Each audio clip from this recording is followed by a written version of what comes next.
بسم اللہ الرحمن الرحیم۔ ایک گاؤں میں 4 دوست رہتے تھے۔ وہ چاروں بے حد نکمے اور کام چور تھے۔ وہ ہر وقت ہر چیز بغیر محنت کے حاصل کرنے کی فکر میں رہتے۔ ان چاروں میں سے جو سب سے بڑا تھا وہ بہت ہی چالاک اور ذہین تھا۔ اس نے ان سے کہا کہ ہم لوگوں کو بیوقوف بنا کر ان سے پیسے بٹوریں گے۔ ہم گاؤں کے امیر لوگوں کے پاس جا کر جھوٹ موٹ کی کہانیاں سنائیں گے اور اپنی مظلومیت بیان کریں گے۔ یوں ہمیں کچھ نہ کچھ پیسے مل جائیں گے۔ تینوں دوستوں نے اس طریقے سے اتفاق کیا۔ چنانچہ اگلے ہی دن چاروں دوستوں نے سفر شروع کر دیا۔ پھر وہ اپنے گاؤں سے دور دراز کے ایک گاؤں میں پہنچے۔ وہاں کے امیر لوگوں کے پاس جا کر عجیب و غریب جھوٹی کہانیاں سناتے اور کبھی اپنی مظلومیت بیان کرتے تو لوگ ان کو کچھ نہ کچھ دے ہی دیتے۔ جب یہ چاروں ایک گاؤں کے امیر لوگوں کو اچھی طرح لوٹ لیتے اور اس گاؤں کے لوگ ان کی چالاکی اور مکاری کو سمجھنے لگتے تو یہ اس گاؤں سے بھاگ کر کسی دوسرے گاؤں میں پہنچ جاتے اور پھر وہاں کے لوگوں کو بھی ویسے ہی بیوقوف بنانے لگتے۔ اس طرح کرتے کرتے انہوں نے اچھا خاصا مال جمع کر لیا اور انہیں جھوٹ بولنے میں بھی مہارت ہو گئی۔ ایک دفعہ یہ چاروں یوں ہی سفر کرتے کرتے ایک دور دراز کے گاؤں میں پہنچے۔ وہاں ایک ہوٹل میں انہوں نے دیکھا کہ ایک کونے میں امیر کبیر تاجر بیٹھا ہوا ہے۔ اس کے آس پاس اس کا قیمتی سامان بھی پڑا ہوا ہے اور اس تاجر نے قیمتی لباس بھی پہنا ہوا ہے۔ تاجر کو دیکھ کر ان چاروں کے منہ میں پانی بھر آیا اور سب سوچنے لگے کہ کس طرح اس تاجر کا سارا مال حاصل کیا جائے۔ ان چاروں میں سے سب سے بڑے کے ذہن میں ایک ترکیب آئی۔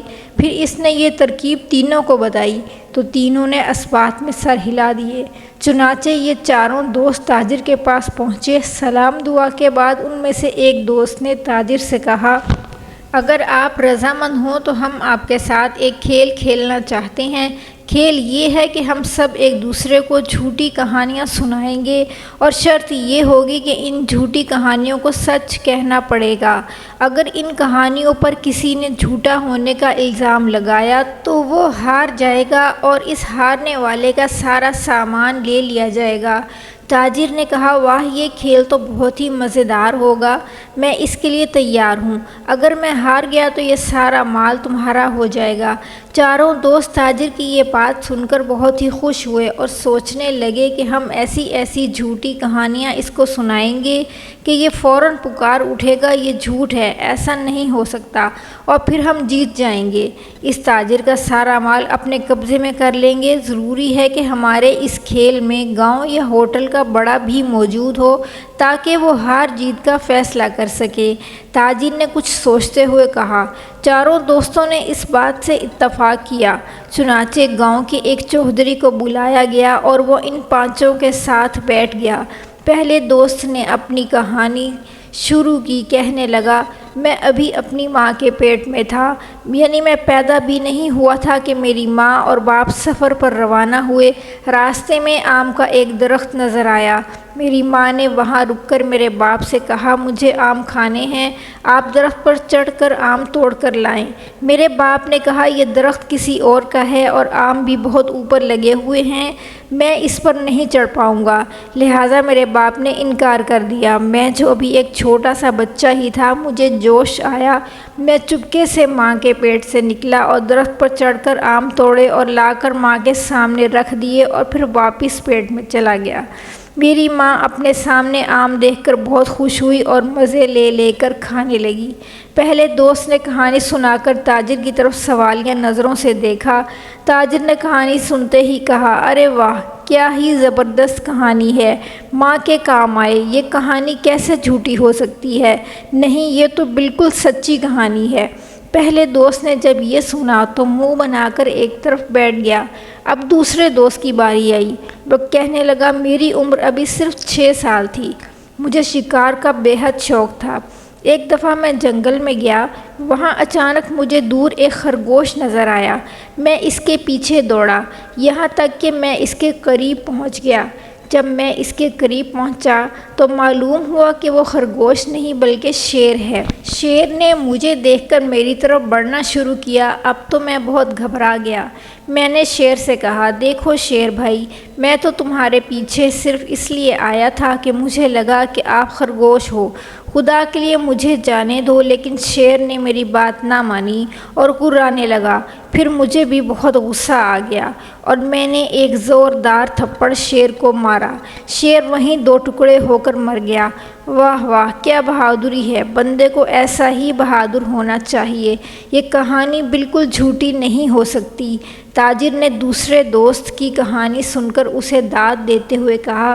اب وہ دونوں دوست جنہوں نے کہانی سنائی تھی، انہوں نے اپنے تیسرے دوست کو چپکے سے آنکھ ماری کہ تو کوئی ایسی غضب کی جھوٹی کہانی سنا جسے تاجر فوراً جھوٹ مان لے۔ چنانچہ تیسرے دوست نے اپنی کہانی شروع کی۔ مجھے مچھلیاں پکڑنے کا بہت شوق تھا۔ اس وقت میری عمر صرف 1 سال تھی۔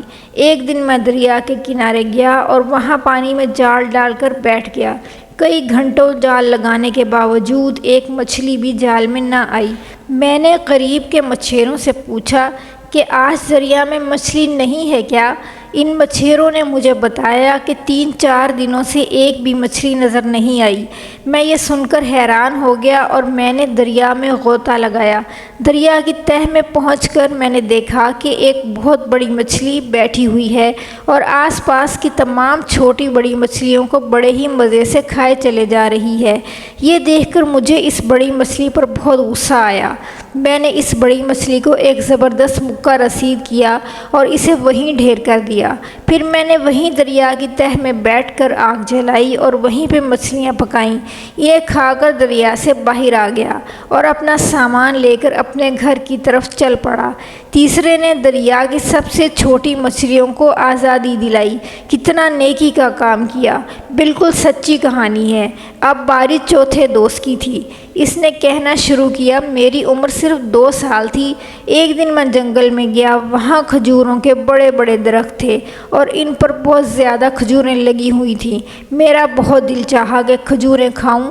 چنانچہ میں درخت پر چڑھا اور میں نے وہاں پیٹ بھر کر کھجوریں کھائیں۔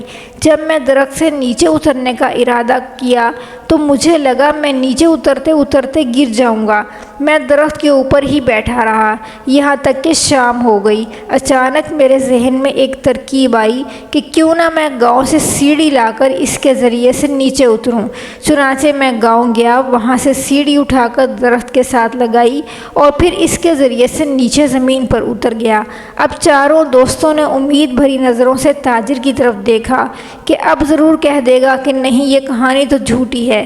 لیکن تاجر نے آگے بڑھ کر چوتھے سے ہاتھ ملایا اور کہنے لگا، کیا زبردست دماغ پایا ہے!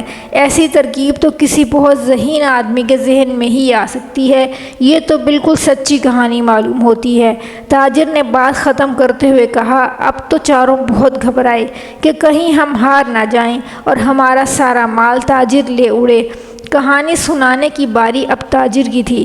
تاجر نے اپنی کہانی اس طرح شروع کی۔ میں نے بہت سال پہلے ایک خوبصورت باغ لگایا تھا۔ اس باغ میں ایک سنہرے رنگ کا بہت ہی نایاب درخت تھا۔ میں اس کی خوب حفاظت کرتا تھا اور اس کو روز پانی دیتا، یہاں تک کہ 1 سال کے بعد اس درخت پر 4 سنہرے رنگ کے سیب نمودار ہوئے۔ وہ سیب بھی بہت خوبصورت تھے، اس لیے میں نے ان کو کبھی نہیں توڑا اور درخت پر ہی لگا رہنے دیا۔ ایک دن میں اپنے باغ میں کام کر رہا تھا کہ اچانک 4 سیبوں سے ایک آدمی نکلا۔ چونکہ یہ 4 آدمی میرے ہی باغ کے ایک درخت سے نکلے تھے، اس لیے میں نے ان کو اپنا غلام بنا لیا اور 4 کو کام پر لگا دیا۔ لیکن یہ 4 بہت نکمے اور کام چور تھے۔ ایک دن یہ 4 بھاگ گئے۔ جب مجھے یہ سب پتہ چلا تو میں بہت دکھی ہوا، لیکن خدا کا شکر ہے آج وہ 4 غلام میرے سامنے ہی موجود ہیں۔ یہ کہانی سن کر 4 دوستوں کے اوزان خطا ہو گئے اور وہ کافی دیر چپ رہے۔ جب گاؤں کے بڑے چوہدری نے یہ سب کچھ دیکھا تو اس نے ان سب کو مخاطب کرتے ہوئے پوچھا، ہاں بتاؤ، یہ کہانی سچی ہے یا جھوٹی؟ 4 دوستوں کے ہاتھ پاؤں ٹھنڈے ہو گئے۔ تاجر کی اس کہانی کو جھوٹ کہیں تو ان کا سارا مال تاجر کا ہو جاتا اور اگر سچ کہیں تو تاجر کے غلام قرار پاتے۔ چنانچہ 4 دوست خاموش ہو گئے اور کوئی جواب نہ دیا۔ تو گاؤں کے چودھری نے ان کو چپ دیکھ کر تاجر کے حق میں فیصلہ کر دیا کہ یہ چاروں تمہارے غلام ہیں۔ یہ سن کر وہ چاروں تاجر کے قدموں میں گر پڑے اور معافیاں مانگنے لگے۔ تاجر نے چودھری سے کہا، یہ چاروں بھاگے ہوئے میرا سارا سامان بھی اپنے ساتھ لے بھاگے تھے، چلو میں ان کو آزاد کرتا ہوں، لیکن ان کے پاس جو بھی مال ہے وہ میرا ہے۔ چنانچہ گاؤں کے چودھری نے ان چاروں دوستوں کے پاس جتنا بھی مال تھا وہ سارا تاجر کو دے دیا۔ وہ تاجر سارا سامان اور مال و دولت لے کر چلتا بنا۔ یہ چاروں بہت ہی مایوس ہوئے، انہیں اپنے جھوٹ کی نہایت بڑی سزا ملی۔ چاروں دوستوں نے یہ فیصلہ کر لیا کہ آئندہ کبھی بھی جھوٹ کا سہارا نہیں لیں گے اور محنت کر کے روزی کمائیں گے۔ پھر وہ چاروں واپس اپنے گاؤں چلے گئے اور جھوٹ سے سچی توبہ کر لی۔